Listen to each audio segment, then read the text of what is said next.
What if your greatest suffering is preparing you for your greatest glory? And how did Jesus move from the shame of the cross to the glory of heaven's throne? Your current pain might be the precise pathway to your future purpose. Let's explore the Easter journey from cross to crown, from suffering to glory. Hebrew 12 verse 2 tells us Jesus, for the joy set before him, endured the cross, scorning its shame, and sat down at the right hand of the throne of God. This verse captures the entire arc from crucifixion to coronation.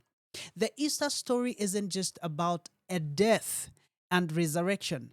It culminates in an ascension and enthronement. After rising from the dead, Jesus didn't remain on earth permanently. Acts chapter 1 verse 9 records, he was taken up before their very eyes, and a cloud hid him from their sight. Ephesians chapter 1 verse 20 to 22 describes what happened next. God raised Christ from the dead and seated him in his right hand in the heavenly realms, far above all rules and authority, power and dominion, and every name that is invoked. And God placed all things under his feet.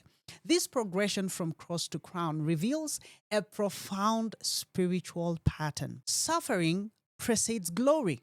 The path to the throne leads through the cross. This pattern doesn't just apply to Jesus.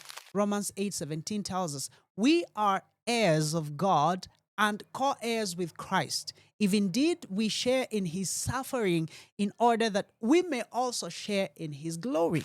The Apostle Peter, who witnessed both Christ's suffering and his transfigured glory, wrote in 1 Peter 5 verse 10, and the God of all grace, who called you to his eternal glory in Christ after you have suffered a little while, will himself restore you and make you strong, firm, and steadfast. This Easter truth transforms how we view our current struggles. They aren't meaningless torment or divine punishment. They are preparation for glory. 2 Corinthians chapter 4 verse 17 assures us, for our light and momentary troubles are achieving for us an eternal glory that far outweighs them all. Jesus didn't avoid the cross to reach the crown. The cross was the necessary pathway to the crown. Similarly, our suffering isn't a detour from God's purpose.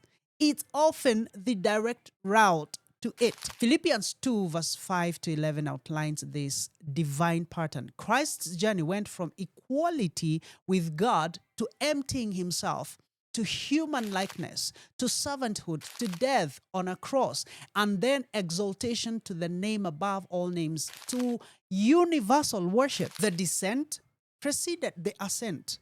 Now, this Easter, remember that your current crosses are preparing you for future crowns. Your suffering isn't the end of your story. It might be setting the stage for your greatest glory. What cross are you bearing that God might be transforming into a crown? Please share that in the comments section below. I'd love to hear that story. My name is Johnson Kibali. This is T.U.G Podcast. Don't forget to subscribe.